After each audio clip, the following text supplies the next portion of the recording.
Hello everybody, welcome back to my channel. It's your girl Whitney, and today I'm going to be talking to you guys about the stupidest things that I have done while being in love and how we can avoid them. Okay, so I wanted to come up here and talk to you guys about the stupidest things because, you know, when you're in love, you're really blinded, and I didn't really think that that was possible, to be blinded, because I'm like, I understand that you have this feeling for somebody, but that doesn't mean you're going to be an idiot.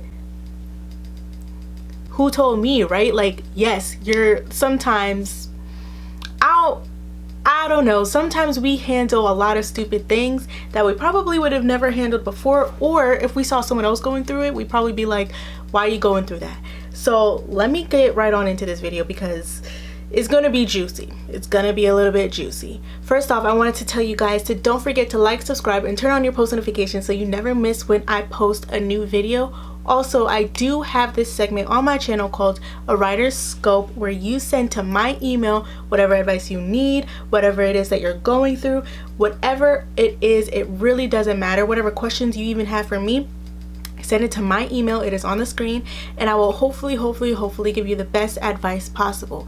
Now, the purpose of a writer's scope is so that way I can give you guys a third party's perspective. Now, I say this every time, my word is not the law. I just want to give you guys another perspective, some new eyes, and some help. You know, I come on here to help everyone and anyone, even if it is just one person. So thank you guys for watching me today. Be engaged with me so I can be engaged with you.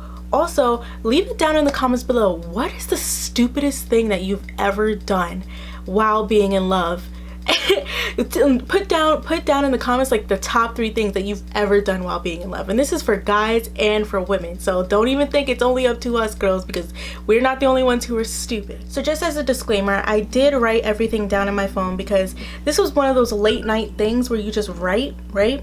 And I was writing in my notes, and I was basically being like, you know, this is some of the stupidest things that I've ever done. And I kind of have like a top 3, basically to give you a generalization of the things you should never give up while you're being in love or in a relationship. Is your independence, your happiness, your dreams and your goals, your self-respect, your beliefs, your friends and family, your ability to make decisions, your identity, and your privacy. Now, these are a couple things that I actually found from The Real, right? So like that talk show, The Real. I found those things basically because I was kind of looking up. I wrote down a couple lists of things that I feel like people should never give up. And a lot of the things that I felt like I gave up matched that list. And I was like, damn, so people really go through this. It's not just me. And you know, before I was ever in love, when I first heard about people being dumb and in love, I thought that was the stupidest thing possible, because I was like, how can you be dumb and in love? That doesn't make sense, right? I was thinking like, just because you're in love doesn't mean it's gonna cloud any part of your judgment. Who told me, right? Like, that's exactly what it does. Because if I saw one of my friends doing or going through whatever it is that I went through, I would be like, girl, you being dumb. Like, what you doing right now? So I definitely learned a lot while being in love. So one thing that I wanted to mention is like, when you're in love, it is a constant battle to take care of the person you are with. Let them know that you are there for them, and constantly remember to not lose yourself in the process. I'm telling you, the very first time I ever fell in love, I once thought that I was in love when I was 11, but you know, that wasn't in love. That was just, I don't even think it was infatuation. I just think it was my first crush, and I was like, oh, I'm in love. But no, I'm talking about like serious relationships, right? And you can even have a serious relationship in high school if that is important to you. But for me, my very first serious relationship was when I was out of high school. I was still young. I was really in my teens still, because 19. And I definitely lost myself because I was trying to make the other person happy. I got a compliment one day from one of my coworkers, and she's still my friend to this day, and she told me like, the reason why I like you is because you would do anything and everything for anybody. And at the time, I really liked that she said that, but it also kind of rubbed me off the wrong way. Like, I knew exactly what she meant, but I was like, but who has my back? Like, I know that I would do anything and everything for anybody, but who's protecting me? Who's having my back? Who's doing everything and anything for me? Like, why am I giving so much of myself but not receiving anything in return? And even though that kind of sounds bad, like, you shouldn't do things to get things in return. And that's not what I was doing. But at the same time, I'm constantly draining myself, giving all of myself to you. But how am I gonna get that back, you know? And I'm not saying that friend, that was the dynamic between me and that friend. That's just like the compliment that she gave me. And I took the compliment, but like in the back of my mind, I was like, I don't really like that, you know? So number one on my stupidest things that I've ever done while being in love and how to avoid them is that I lost myself during this process, right? Like I was so obsessed. Okay, this is what I wrote down. I was so obsessed with putting someone else's happiness over my own that I began to shift my livelihood to match theirs. I was building dreams that I had an interest in but not a passion for. I began to take the easy way out so that I could start making money faster. So this actually really gets me because I went through a process within, I was in love, and the person told me like, you have to make $50,000 a year by 25. And if I reached over $100,000 in student loan debt, that we would no longer be together. So my dreams of being a lawyer, my dreams of, you know, being something bigger than myself, I was like, okay, so I guess this is kind of how adult relationships go. I guess that kind of makes sense because loans is a lot and it is a factor that people do consider when getting into relationships. And I was like, okay, and I kind of understand the whole money thing because I don't want to be dragged along, if that makes sense. So I was like kind of making excuses for that sort of thing, right? I lost myself in the process because I feel like I would have been in law school by now, but completely, it's, you know, things happen for a reason. And I'm grateful for this experience because it does help me figure out it did help me figure out who I was, and it did help me figure out what I will and won't tolerate in a relationship. I can be a bit bullheaded and very stubborn now because of what I went through, because I'm not gonna let someone deter me from my path. Like I'm never going to let anybody do that to me again. And so one thing that I want to kind of give you all to say how you can avoid that is to watch out for the signs. Like if anybody tells you that, you got to dip. Like if you go into a relationship and before that relationship you're going to continue with your plans, but they're telling you not to, that's how you know you have to leave. And that's how you know if you deter from those dreams, you are losing yourself in the process. Now I know that there's sort of like I know that some people could tell you to, like, say you're trying to be a rapper, right? Like there's certain situations where I feel like that somewhat applies, but it's the element of telling you to, like, you gotta meet this criteria in order to maintain this relationship, in order to continue being my partner. And with that, like an example that I think is completely outrageous, so to speak, where like I don't think that this person would lose themselves, is if like say you're in your late 30s, early 40s, and you're still trying to be a rapper, right? And your partner is like, get a 9-to-5, like I'm supporting your dream and nothing is coming in. We got kids and you're not doing anything for the kids. Like that sort of thing is not what I'm talking about here. Like that's not, I don't think if that person wants to become a rapper, like he wouldn't lose himself, but you do have to take care of your responsibilities. Okay, so that's not the element of losing yourself that I'm talking about, because he could still pursue his dreams. He just got to make money in the process. Like who's going to support your dreams? You feel me? My whole thing was that like I felt that I absolutely needed, and I was very codependent on my partner, and I was like, okay, so I have to fit into this mold so that way we can be together, because I really thought that this was the one for me. Like I was really pushing and trying so hard to make it so this person would be for me. And this leads to my second point, the second biggest thing, the stupidest thing that I ever done while I was in love, and how to avoid that. I compromised my character. And so I wrote down a whole list of what I've done. Like this is not even, I literally put on the last of it. The list could literally go on forever. So a couple things that I have done that compromise my character within like being in love. So for one, I let a man cheat on me. I let a man dance with multiple women, basically cheat on me multiple times, right? I let a man tell me that I'm only freaking out because of my insecurities. I let a man tell me that I had to be comfortable with the person that he cheated on me with as his friend, because that's what adults handle in a relationship. You have to handle an ex being in the relationship. I let a man tell me that I was not putting enough effort to being great just because I watched a couple shows on Netflix. I let a man tell me that my friends were not good because they didn't like him or were not on his level. Like, I know all of that in hindsight, just hearing that, like right here, all of that all together is kind of like, girl, like you should have been dipped, right? But like, it definitely wasn't all at once. And it definitely was said to me in a way that sounded like they were supporting me. It sounded like that they were trying to have my best interest at heart. But that's what a narcissist does. Like, that narcissistic behavior is sort of like they want you to act in a way that would benefit them. Does that make sense? And so one way to avoid it is that this type of language is a narcissist, and I don't think anybody should be in a relationship with a narcissist.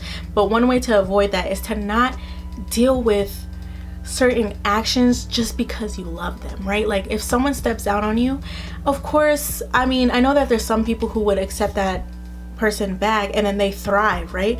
But it's also situation based. Me, I don't like saying I regret anything because I definitely learned a lot, and I believe that, you know, if I didn't continue dating the person after they cheated on me, I wouldn't have met my current boyfriend, most definitely, and I wouldn't have created a bond with different other people as well. So like, even though there was some good that came, there was a lot of good that came out of, you know, me being in love, most definitely, yeah, there's a lot of love, there's a lot of goodness that comes out of being in love, but you also can't let that shroud your mind and shroud your judgment. I feel like I compromised my character in a sense because I never thought that I would ever deal with any of that. Like, I never thought that I would ever in my life deal with any of that, because I know that from the time that I was, you know, in love, I was in love for the first time that I was going through this, and I really did think that this is how adults handle these type of situations. And my sister was telling me that they don't. My sister was telling me like, yo, you need to get out of this relationship. My friends were telling me it's mad toxic, and the reason why I didn't believe it is because he constantly told me that they weren't on his level. One of our very last conversations, we were sitting in a car, and I was being told that like, the reason why my family doesn't like him is because they can't see him. Like, he literally, like, pretend I'm the person. He was like, they can't see me. They're not on my level. That's probably why they don't like me. And it was at that moment that I was kind of like, after all the things that I've ever been through, that's the moment that I was like, there's something wrong with this brother. Like, there is something wrong with this man. Even because it really, I feel like one day we are going to realize that we've done so much for like our partner, for the other person, for whoever we're in love with. The moment that you are so drained and you feel like you've given up everything, I feel like some people might say that's too late, but it's never too late to leave a toxic situation. The way that I feel like, I know I keep saying that, but the way that I feel like I compromised my character is because I knew that if I wasn't in this relationship, I would constantly tell my friends not to deal with it. I would constantly be like, yo, this is bad for you, right? And even though like I did have friends who were going through kind of like what the same thing I was going through, I was telling them to do the very thing that I was not doing. So here I'm like having like the discrepancies here, and I'm like, why can't I do it? And I feel like it's because I wasn't as strong-willed as I am now. So I thank God for the experiences because I'm very strong-willed now, but at the same time, now I can pick out where I will and won't compromise my character. But it sucks that I had to go through that. Like, I wouldn't wish that on anybody. So another way that we can kind of avoid compromising our character is talking to people. And I don't mean telling everybody your business, but I mean going to like one friend, sitting down with one friend and talking to them about everything. Like, really having somebody have a third perspective on your situation, taking like, because they don't have any feelings involved, but you also have to tell them not to be biased because they are your friend, right? And have someone who's truly real and would put everything into perspective, because it's very hard when you've already given up so much that it's like, well, I've already compromised this, right? You have to give up sacrifices. I mean, you have to do sacrifices in a relationship, right? So what's that? And every limit is different for different people. So it's very hard to say, don't do this, that, because that would compromise your character. But there's a lot of different things that different people would handle, right? So for me, compromising my character was allowing somebody to treat me in a way that I know I would not have let anybody treat any one of my friends, my family members, nobody. So that is another way that you can kind of see it in a perspective. Like the way that you're being treated right now, would you want your mother to go through that? Would you want your siblings to go through that? Would you want whoever it is that's close to you, would you want them to go through what you're going through? If that's a no, then you might possibly be compromising a little bit more than what you're supposed to. And third on my list, of course, I feel like there's a hell of a lot more on my list, but these were just the top 3. The third thing that is on our list, the stupidest thing that I've ever done while being in love and how to avoid it, right? I allowed myself to be so drained that it was exhausting to be myself. Let me make this make sense, right? I was fighting for a relationship. I was the only one fighting in the relationship when the other wasn't. I was giving up my body before I was ready. And I was also changing careers while I was mid college career, right? So let me explain this a little bit further. Yeah. Oh my God, I hate this. I should have known that this was not gonna work when I was trying. Don't judge me, people, don't judge me, but I was trying so hard to make a relationship work when I was trying to build, how do I say this? When I was trying to create a scenario that I knew the other person wanted, that I was completely uncomfortable with, but I wanted to do it because I thought it would make them happy, right? So this could be anything, right? Just insert here what you have done for somebody else that made you completely uncomfortable, but you knew it would make them happy, and you're suffering the effects from it now. Let's just put that in there. That is draining, okay? Another thing that I did, I gave up my body too soon. I hope when I'm talking about this, right, I'm not like trying to make it seem like, oh, it's all the other person's fault, right? Like I don't think that there's someone to blame here. It's just going through something that is very unknown, right?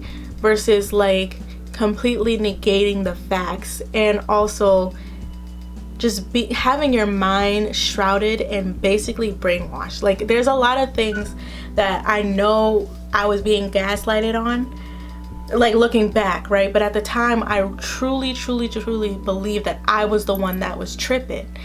And so the reason why I say I feel like while I was in love, I gave up my body too soon is because I was doing things that I was just curious about, but I didn't want to take anything too far. But lo and behold, all of a sudden, my virginity is gone. And it's like the power of no. I didn't understand the true value of saying no, because I thought, well, I did want to try this, so that obviously means that he was expecting this, so I should just go along with it. I was young and I'm suffering the effects from that now. This is why I'm saying, like, allowing yourself to be drained so much so to the point to where you are just exhausted being yourself, exhausted defending yourself, what you believe, exhausted having your own emotions, like that you don't even want to voice them anymore. That's terrible. And I really truly hope that like everyone understands where I'm coming from and that you haven't experienced that, because it is really hard to find yourself in the aftermath, right? During the process of like, what did I like before I started being in love? What did I like before I started giving so much more of myself? What did I do? What was my hobbies? What do I enjoy doing? Right? That I stopped doing just because that person didn't like it, because I wanted to make them happy. And this is sort of talking about the mutual disconnect, right? Like where I was giving so much of this and they were giving so much of them part, but they were giving so much of their intellect to me, and I was giving so much of my, like, I'm talking about love languages, right? So they're feeding me knowledge because that's how they like to be loved. Like they love learning. But my thing is that I guess it's an element of giving, right? But I love showing you that I love you. And so I'm giving you this and you're giving me that, but that's not our love language. And so that clash of how you're not mutually together, you're mutually disconnected, you feel me? That can be so draining to people, right? Because you feel like you're giving so much of yourself and it's not working. And so you give more and more and more, but then you're wondering, so how is this not working? Like, I paid your bills, right? Like, why are you still unhappy? I gave you a shopping spree. Why are you still unhappy? I bought you so much makeup. Why are you still unhappy? Like, I support you in your dreams. Why are you still unhappy? Like, I support you in the dreams that I made you change. Like, why are you still unhappy? That's just a joke. I think sometimes you cannot realize how much of yourself you are giving until it is gone. And I think that the best way to avoid draining yourself is definitely taking time to be one with yourself. Ask yourself constantly, all the time, is this what I'm willing to give? And not like, oh yeah, I can deal with it. Oh yeah, I can just deal with that for the rest of my life. No, because you don't have to deal with it for the rest of your life. There's a difference between sacrifices and draining yourself. There's some things like, okay, so an example of something that's reasonable sacrifice. When you have kids with your partner, sacrifice that potty mouth, right? Like that's something that you don't want your kids saying. You know, some people do, but you know, that's just, let's just use that example, right? That's something that should be sacrificed, is poor language, right?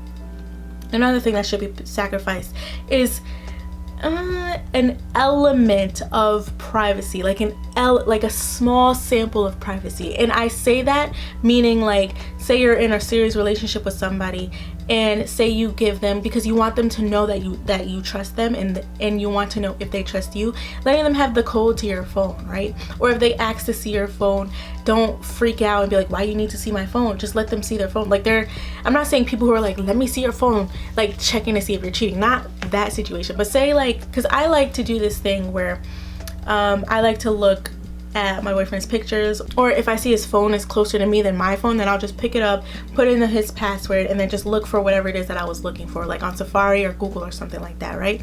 I know his password and he knows mine, so it's really, if he remembers it, but he knows mine, and it's no problem, because he's like, hey, let me see your phone real quick, and I give it to him. It's not checking, it's not like I'm freaking out because I'm like, oh my god, I hope he doesn't go in my pictures, because there's nothing in my pictures to worry about, you feel me?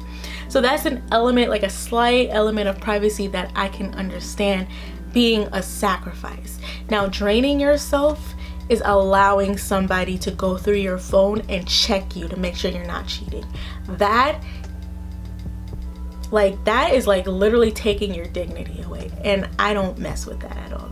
That's rude. Draining yourself, to me, is again compromising on things that you would never do before, and also allowing them to treat you how you would never ever allow them to treat anybody else in your family or your friends. I'm repeating that a lot because I want to get that stuck in somebody's head, because I wish somebody stuck that in my head before, you know, I decided to jump and be in love. No, I'm just kidding. But like, really and truly, I wish I listened, because I know that there was somebody who was telling me like, this is not normal, but I wish I listened. And I hope that bringing this into perspective really helps you guys kind of gauge your situations, your relationships, your mistakes that you've made while being in love, and how you're going to continue forward, how you're going to constantly find yourself during the process. Because I know for me, it was tough learning who I was. And that's sad, because you're like, you should already know who you are. But the thing about it is like, when you're constantly wrapped around somebody else's finger, or you're constantly trying to prove to somebody else that you're worthy of being their partner, when you're codependent, you kind of lose sight of who you are. Another way that we can kind of avoid draining ourselves is having a limit. Tell yourself what you will and won't tolerate, what you will and won't give to somebody else. That not only keeps yourself accountable, but it also teaches people how to treat you. So I just wanted to come up here and tell you guys about the stupidest things that I've ever done while being in love. This was my top 3. Don't forget to leave it down in the comments below. Tell me what it was that you guys have ever done while being in love. Like the stupidest things that you've ever dealt with. Thank you guys for joining me today, and I hope I helped you in any way that I can. Thank you, and I'll see you guys next time.